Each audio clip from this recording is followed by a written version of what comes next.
দেখুন কত লোভনীয় হয়েছে এই পালং শাক আলু দিয়ে ভাজাটা।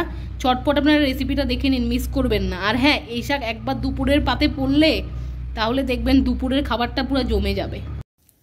নমস্কার, এমইউ কিচেনের সবাইকে স্বাগতম। আজ আপনাদের বানিয়ে দেখাবো আমি পালং দিয়ে আলু দিয়ে শাক, ভাজা শাক পালংয়ের। ঠিক আছে, এই গরমে পালং খেতে কার কার ভালো লাগে অবশ্যই বলবে। আনসিজনে পালং শাক। ঠিক আছে, দেখুন বন্ধুরা, আমি আলু কেটে নিয়েছি আর কাঁচা লঙ্কা আর পাকা লঙ্কা চিড়ে নিয়েছি। বন্ধুরা, শাকটা কাটার পর তারপর আপনাদের দেখাচ্ছি। দেখুন বন্ধুরা, শাকটা আমার কাটা হয়ে গেছে। চলুন এবারে রান্নাটা করে নিই। দেখুন বন্ধুরা, আমি রান্নাটা করার জন্য কড়াই গরম বসিয়ে দিয়েছি। কড়াই গরম হয়ে গেছে, এবারে আমি সর্ষের তেল দিয়ে দিব। এই দেখুন দিয়ে দিচ্ছি আমি সর্ষের তেল পরিমাণ মতো, ধারা সর্ষের তেল। আমি কিন্তু ধারা সর্ষের তেল ছাড়া অন্য তেল দিয়ে রান্না করি না। দেখুন তেল গরম হয়ে গেছে, এবার তেলের ওপর 5 ফোড়ন দিয়ে দেবো। এই দেখুন ফোড়ন দিয়ে দিলাম। এবার দেবো শুকনো লঙ্কা দুটো, মানে একটাই দুভাগ করে দিয়েছি। এবারে আলু দিয়ে দেবো, দাঁড়ান দিচ্ছি। এই দেখুন দিয়ে দিচ্ছি আলু। ঠিক আছে, পুরো আলুটা আমি দিয়ে দেবো। তার আগে কয়েকটা ওই যে কাঁচা লঙ্কা আপনাদের দেখালাম, কাঁচা পাকা লঙ্কা চিড়ে রেখেছিলাম, ওগুলোও দিয়ে দিলাম। এবারে এর উপর আলুটা দেবো, তাহলে লঙ্কাটা ফোটার ভয় কম থাকে। ঠিক আছে, চলুন এবারে নাড়াচাড়া করে নিই ভালো মতো। এই দেখুন আমি নাড়াচাড়া করে নিচ্ছি। এবারে পরিমাণ মতো নুন দিয়ে দেবো। এই দেখুন দিয়ে দিচ্ছি, ছোটো চামচ দিয়ে 2 চামচ। ঠিক আছে, মানে 2 চামচ না, 2 চামচের কম। ঠিক আছে, মানে ধরুন বড় চামচ দিয়ে 1/2 চামচ। এবারে নেড়ে নেব বন্ধুরা। এবারে ঢাকা দিয়ে দেবো 5 মিনিটের জন্য। আলুটা সেদ্ধ হয়ে গেলে তারপর শাকটা দিয়ে দেবো। তারপর আসছি আবার আপনাদের সাথে।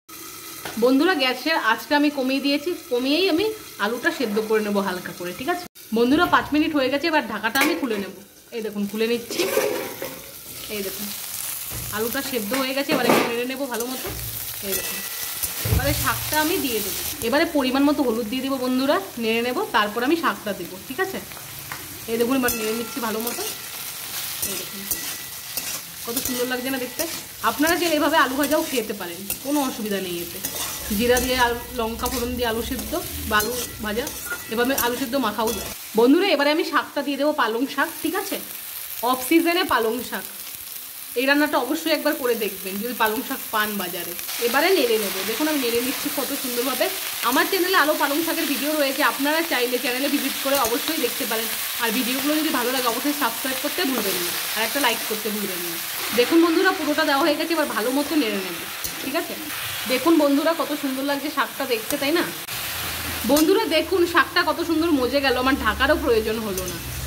বন্ধুরা, ভালো মতো ভাজা ভাজা করে তারপর আমি শাকটা নামিয়ে তারপর আপনাদের দেখাবো। নামানোর আগে অবশ্যই আপনাদের সাথে শেয়ার করবো পুরো লুক। দেখুন বন্ধুরা, রান্নাটা কমপ্লিট হয়ে গেছে। চলুন এবারে আমি নামিয়ে নিই।